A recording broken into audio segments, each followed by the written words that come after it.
Good afternoon everyone, welcome to Tricky FT Guru YouTube channel. आज हम इस वीडियो में बात करने वाले हैं नॉन टेक्निकल सब्जेक्ट के बारे में। नॉन टेक्निकल सब्जेक्ट जैसे FT, reasoning, GK, GS, English, ये जॉब के पॉइंट ऑफ व्यू से कितना ज़रूरी होता है और क्यों ज़रूरी होता है। तो अगर हम बात करें टेक्निकल फील्ड के बच्चों की, तो टेक्निकल फील्ड या तो वो बच्चा इंजीनियरिंग फील्ड से होगा या डिप्लोमा फील्ड से होगा, और दूसरे जो बच्चे होते हैं वो होते हैं नॉन टेक्निकल फील्ड से, मतलब क्या बीएससी, बीकॉम, बीए एक्सेट्रा। तो हम सबसे पहले बात करते हैं टेक्निकल फील्ड के जो बच्चे होते हैं, इंजीनियरिंग फील्ड से जो बच्चे थे उनके बारे में बात करते हैं। तो जो बच्चे इंजीनियरिंग फील्ड के होते हैं उनके पॉइंट ऑफ व्यू से अगर बात करें तो उन्हें ऐसा लगता है कि नॉन टेक्निकल सब्जेक्ट उनके लिए आवश्यक नहीं है। तो वो पूरे 4 साल की जो पढ़ाई करते हैं उसमें टेक्निकल टर्म्स ही वो पढ़ाई करते हैं, जबकि ऐसा नहीं है। अगर हम बात कर ले इंजीनियरिंग फील्ड के बच्चों की, तो उनके जॉब से रिलेटेड अगर हम बात करें तो उनके पास 2 ऑप्शन होता है, या तो वो गवर्नमेंट सेक्टर या तो प्राइवेट सेक्टर। गवर्नमेंट सेक्टर की अगर हम जॉब की बात करें तो गवर्नमेंट सेक्टर की जो जॉब होते हैं उसमें नॉन टेक्निकल टर्म्स बहुत ही ज्यादा मायने रखता है। नॉन टेक्निकल टर्म्स का भी उतना ही वेटेज है जितना कि टेक्निकल टर्म्स का वेटेज है। जैसे कि अभी 2017 से पहले की अगर हम बात करें तो जितने भी गवर्नमेंट सेक्टर के पेपर्स होते थे वो सिंगल पेपर होते थे। सिंगल पेपर 1 हुआ, देन इंटरव्यू, उसके बाद वेरिफिकेशन प्रोसेस होते थे। तो जो पेपर 1 में क्वेश्चन पूछे जाते थे वो पूछे जाते थे, इसमें टेक्निकल भी होता था और नॉन टेक्निकल भी होता था। तो यहां पे क्या होता था कि जो बच्चे टेक्निकल फील्ड के होते थे, जो गवर्नमेंट सेक्टर की तैयारी करते थे, वो पूरे 4 साल टेक्निकल ही पढ़ते हुए आए हैं। तो किसी बच्चे का इनकेस 100 नंबर टेक्निकल और 100 नंबर नॉन टेक्निकल हो गए। कोई बच्चा ऐसा होता है जिसका टेक्निकल बहुत अच्छा है, बिकॉज वो इंजीनियरिंग फील्ड से है या टेक्निकल फील्ड से है, तो मतलब वो टेक्निकल ही पढ़े हैं। तो टेक्निकल कितना भी अच्छा स्ट्रॉन्ग, इनकेस वो 90 प्लस टेक्निकल में नंबर अगर वो गेन कर जाता है, अगर वो पा लेता है। और नॉन टेक्निकल में क्या होता था, 50 प्लस भी नंबर अगर आता था तो यहाँ पे अगर एवरेज की बात करें तो 140 प्लस आता था और यहाँ से उनका कट ऑफ क्लियर हो जाता था। जबकि अब के समय में जो पेपर होता है उसमें ऐसा बिल्कुल भी नहीं है। क्यों नहीं है? क्योंकि अब जो एग्जाम होता है गवर्नमेंट सेक्टर के एग्जाम, जो अगर हम बात कर ले RRB, JE, SSC, JE, Delhi metro, Noida metro, या कोई भी ग्रेजुएशन बेस पे अगर कोई भी एग्जाम की अगर बात करें, एसएससी, सीजीएल की बात करें, या इवन यहां तक कि आरआरबी ग्रुप डी की भी अगर बात करें, तो यहां पे भी अब जो पेपर का पैटर्न हो गया वो चेंज हो गया। क्या हो गया, अब जो पूछे जाते हैं, जो पेपर आते हैं 2 टर्म में होते हैं, पेपर 1 और पेपर 2। मतलब इसे प्री और मेंस भी कहा जाता है। अगर हम बात करें पेपर 1, अगर हम टेक्निकल फील्ड की बच्चों की बात करें, अगर हम बात करें इंजीनियरिंग के लिए, अगर इनकेस आरआरबी जेई का कोई बच्चा फॉर्म भरा है तो उनका जो पेपर 1 का सिलेबस अगर आप देखें तो उसका जो सिलेबस होता है, अगर हम उनकी सिलेबस की बात करें तो जो पेपर 1 में जो हमारे क्वेश्चन पूछे जाते हैं, अगर हम पेपर 1 की बात कर लें, पेपर 1 में पूछा जाता है एफटी, जिसे मैथ्स भी बोलते हैं, मैथमेटिक्स, रीजनिंग, जीके, जीएस।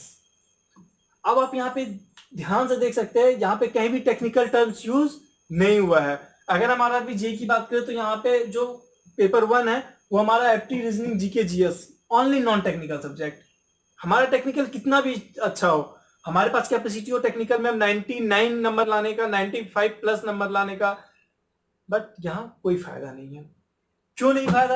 अगर हम पेपर 1 में ही बाहर हो गए, पेपर 1 में ही अगर हम पेपर 1 ही क्लियर नहीं कर पाए, तो टेक्निकल कितना भी अच्छा हो, तो टेक्निकल कब पूछा जाता है? पेपर 2 में।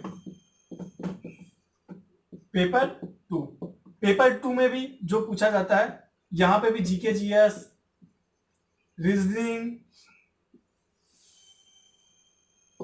कंप्यूटर, बेसिक कंप्यूटर के बारे में पूछा जाता है। देन यहां पे आता है आपका टेक्निकल। अब आप देख सकते हैं टेक्निकल कब पूछा गया हमसे? पेपर 2 में। अब पेपर 2 कौन बच्चा देगा? जिसका पेपर 1 क्लियर हुआ है। और पेपर 1 किन बच्चे का क्लियर होगा?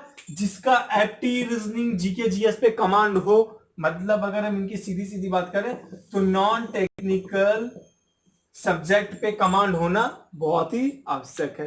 अगर हमारा नॉन टेक्निकल पे कमांड ही नहीं है तो हम पेपर 1 क्लियर नहीं कर पाएंगे। अगर पेपर 1 क्लियर नहीं हो तो पेपर 2 देंगे ही नहीं। तो पेपर 2 देना ही नहीं है तो टेक्निकल हमारा यूज ही नहीं है। तो मतलब गवर्नमेंट जॉब से हम अगर नॉन टेक्निकल नहीं तो ऐसे ही बाहर हो गए। क्यों? क्योंकि पेपर 1 निकालने के लिए हमें नॉन टेक्निकल चाहिए, नॉन टेक्निकल के लिए हमें नॉन टेक्निकल सब्जेक्ट पे कमांड होनी चाहिए। बिकॉज हम टेक्निकल फील्ड के बच्चे, इंजीनियरिंग फील्ड के बच्चे, तो हमारा पूरे 4 साल, फोर्थ ईयर की अगर हम बात करें तो जब फोर्थ ईयर में आते हैं तो थोड़ा बहुत नॉन टेक्निकल पढ़ते हैं। बाकी 4 साल जो है हमारा सिर्फ technical technical technical technical technical technical में ही रह जाते हैं। हम नॉन टेक्निकल सब्जेक्ट को देखते भी नहीं है। क्यों? क्योंकि मन में बंधा हुआ होता है क्या, तो हम टेक्निकल फील्ड के बच्चे तो नॉन टेक्निकल पढ़े क्यों।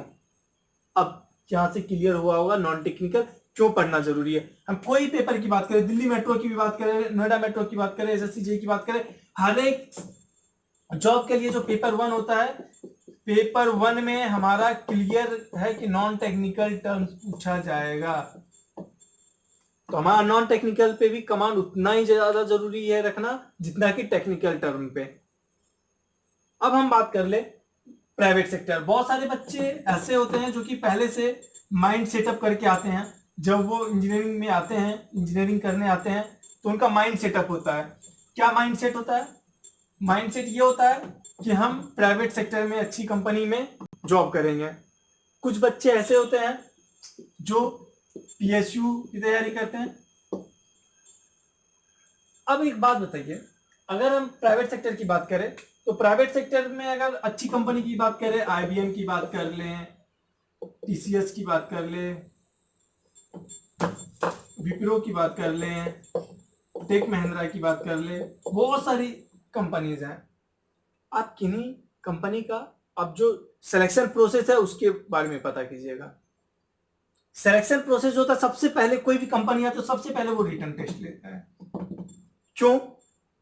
अब रिटन टेस्ट माइंड में आ गया होगा, अच्छा रिटन टेक्निकल फील्ड के बच्चे हैं, कोई बात नहीं, हमारे ब्रांच से रिलेटेड क्वेश्चन पूछेंगे। बट ऐसा बिल्कुल भी नहीं है। क्यों नहीं है? क्योंकि जो रिटन टेस्ट होता है इसमें भी नॉन टेक्निकल क्वेश्चन पूछा जाता है। यहां पे भी आपका एप्टी पूछा जाएगा, इंग्लिश पूछा जाएगा, रीजनिंग पूछा जाएगा और कुछ बेसिक क्वेश्चन होंगे आपके टेक्निकल से। अब आप यहां पे भी देख सकते हैं, यहां भी रिटन की अगर हम बात करें तो apti, reasoning, English, non technical subject. अब यहां पे भी देख सकते हैं जिनका नॉन टेक्निकल पे कमांड है वो रिटन क्लियर कर लेगा। और हमारा टेक्निकल कितना भी अच्छा हो, हमें पता है कि हम टेक्निकल राउंड निकाल लेंगे, क्लियर कर लेंगे, यू निकाल लेंगे। बट क्या मतलब जब हम रिटर्न में ही बाहर हो गए तो टेक्निकल पे कितना भी कमांड हो कोई काम का नहीं है, कोई फायदा नहीं है। तो इसीलिए यहाँ पे भी क्लियर हो गया कि हमें प्राइवेट सेक्टर के लिए भी नॉन टेक्निकल बहुत ही ज्यादा महत्वपूर्ण है। अब हम बात कर ले जो प्राइवेट सेक्टर में जो होते हैं इंजीनियरिंग बच्चे, उनके लिए बहुत ही ज्यादा महत्वपूर्ण पेपर होता है। बच्चे बहुत अभी से पहले 2020 तक जो गेट का एग्जाम हुआ वो जो होता था सिर्फ फाइनल ईयर वाले बच्चे दे सकते थे या पास आउट बच्चे दे सकते थे। इंजीनियरिंग फील्ड के लिए जो सबसे मेन पेपर होता है गेट, ये 2020 तक 2020 तक जो होता था फोर्थ ईयर या पास आउट बच्चे देते थे। बट अब जो 2021 से जो चेंजेस आए हैं इसमें एक बहुत ही महत्वपूर्ण चेंज आया है। अब जो 2021 में पेपर होगा यहाँ पे थर्ड ईयर के भी बच्चे पेपर दे सकते हैं, फोर्थ ईयर के भी बच्चे पेपर दे सकते हैं और पास आउट बच्चे भी दे सकते हैं पेपर। और ये जो गेट है बहुत ही मायने रखता है। आप गेट अगर एक बार क्लियर कर लिए तो आप आगे एजुकेशन आपको स्टाइपेंड के थ्रू भी आप कर सकते हैं, लाइक आप एमटेक भी कर सकते हैं, पीएसयू के लिए भी आप जा सकते हैं। बहुत सारी प्राइवेट कंपनी जो कि बच्चे को हायर करते हैं तो वो बहुत सारे जो वैकेंसी आते हैं प्राइवेट सेक्टर में, अगर हम बात कर लें बीएसएनएल, सेमी गवर्नमेंट की अगर भी बात करें, गवर्नमेंट की बात करें, प्राइवेट कंपनी की बात करें, एनटीपीसी, ये सारी जो कंपनी है ये सारी कंपनी जो है, ये सारी जो जॉब्स हैं, यहाँ पे अगर जॉब्स करना है तो ये जो वैकेंसी निकालते हैं तो उसमें GATE qualification, GATE score card भी मांगते हैं। अब गेट स्कोर कार्ड जब मांगते हैं तो अब बच्चे के मन में ये आ रहा हो कि गेट के लिए तो हम टेक्निकल, हमारा इंजीनियरिंग फील्ड से हैं तो हमारा टेक्निकल पूछेगा, गेट क्लियर हो जाएगा। अब आप देख सकते हैं गेट जैसे एग्जाम में भी अगर हम एवरेज कट ऑफ की बात करें तो 30+ मान के चलते हैं एवरेज कट ऑफ। अब गेट कट ऑफ निकालने के लिए हम एक एवरेज कट ऑफ लेके चले तो 30 नंबर चाहिए। अब गेट जैसे एग्जाम में भी अगर हम नॉन टेक्निकल सब्जेक्ट की बात करें तो यहाँ पे 15 नंबर ऐसा है जो नॉन टेक्निकल पूछा जाता है। 15 नंबर जो होते हैं गेट में वो नॉन टेक्निकल सब्जेक्ट से होते हैं। इसमें एप्टी भी होते हैं, इंग्लिश भी होते हैं और रीजनिंग भी होते हैं। अब आप ये सोचो गेट जैसे एग्जाम में भी 15 नंबर जो कि कट ऑफ के 50% मार्क्स है। कट ऑफ अगर 30 नंबर जाए तो 50%, 15 नंबर, 50% जो है हमारा नॉन टेक्निकल वेट है। अब अगर किसी बच्चे का नॉन टेक्निकल अच्छा है और टेक्निकल भी अच्छा है, अगर हम नॉन टेक्निकल की बात करें, अगर नॉन टेक्निकल पे कमांड है तो यहाँ से अगर मिनिमम 12 नंबर भी ले आता है तो बाकी उसे कितना नंबर लाना है कट ऑफ के लिए? 18 नंबर। तो क्या वो अगर 4 साल टेक्निकल पढ़ा तो क्या 18 नंबर नहीं लाएगा? आप सोच सकते हो यहाँ पे कि नॉन टेक्निकल का जहां पे भी कितना ज्यादा महत्वपूर्ण रोल है। तो नॉन टेक्निकल पे कमांड होना बहुत ही जरूरी है। अब बहुत सारे बच्चे के हमारे पास कॉल आते हैं, मैसेजेस आते हैं, सर नॉन टेक्निकल सब्जेक्ट, हम इंजीनियरिंग फील्ड के बच्चे नॉन टेक्निकल सब्जेक्ट पढ़े कब, कहाँ से शुरुआत करें? क्या फाइनल ईयर में आके शुरुआत करें, क्या फर्स्ट ईयर में शुरुआत करें? हमारा सजेशन होता है उन बच्चों के लिए कि आप अगर इंजीनियरिंग के बच्चे हैं तो आप नॉन टेक्निकल सब्जेक्ट जो है जब आप फर्स्ट ईयर क्लियर कर लें, जब आप सेकेंड ईयर में इंटर हो जाए, जब आप सेकेंड ईयर में आ जाए, थर्ड सेमेस्टर में आ जाए, तो आप सेकेंड ईयर से नॉन टेक्निकल पढ़ना शुरू कीजिए। नॉन टेक्निकल आपको कब से पढ़ना है? सेकेंड ईयर से। क्यों सेकेंड ईयर से पढ़ना है? क्योंकि आपके पास एक लॉन्ग टाइम मिल जाएगा। आप सेकेंड ईयर भी पढ़ते हैं, थर्ड ईयर भी आप पढ़ाई करते हैं और फोर्थ ईयर भी पढ़ाई करते हैं। अब यहाँ पे भी आप नॉन टेक्निकल, यहाँ पे भी नॉन टेक्निकल, यहाँ पे भी नॉन टेक्निकल पढ़ना, साथ में टेक्निकल तो हमारा चलेगा ही, साथ में टेक्निकल तो पढ़ना ही पढ़ना है, बट उसके साथ साथ नॉन टेक्निकल को भी पढ़ना है। कब से? सेकेंड ईयर से ही। बट होता क्या अभी के समय के बच्चे करते क्या है कि जब वो फोर्थ ईयर में आते हैं, जब ट्रेनिंग एंड प्लेसमेंट की क्लासेस लगते हैं उनके कॉलेज में, तो जाके पता चलता अच्छा नॉन टेक्निकल भी पढ़ना है, नॉन टेक्निकल पे भी कमांड होना चाहिए। अच्छा जो कंपनी आ रही है उसमें नॉन टेक्निकल भी पूछा जाएगा। फोर्थ ईयर में आके उन्हें हो जाता है कि हमें क्या पढ़ना है? नॉन टेक्निकल भी पढ़ना है। अब आप खुद सोच सकते हैं, कोई बच्चा फोर्थ ईयर में आके नॉन टेक्निकल पढ़ना शुरू किया और कोई बच्चा सेकेंड ईयर से नॉन टेक्निकल पढ़ रहा है, सब साथ में पैरेलल टेक्निकल को लेते हुए। अब आप सोचिए किसका कमांड ज्यादा होगा, जो फोर्थ ईयर में पढ़ रहा है उनका या सेकेंड ईयर से जो पढ़ता आ रहा है उनका? तो आप यहां से भी अंदाजा लगा सकते हैं कि नॉन टेक्निकल कब पढ़ना है और कब से पढ़ना है, कहाँ जरूरी है इसका। अब जो नॉन टेक्निकल की हम बात करते हैं तो नॉन टेक्निकल में अगर हम किसी भी सेक्टर की पेपर की बात कर ले, प्राइवेट सेक्टर की बात कर ले या गवर्नमेंट सेक्टर की बात कर ले, तो सबसे पहले जो हमारा गवर्नमेंट सेक्टर की अगर हम बात करें तो जो नॉन टेक्निकल में एप्टी,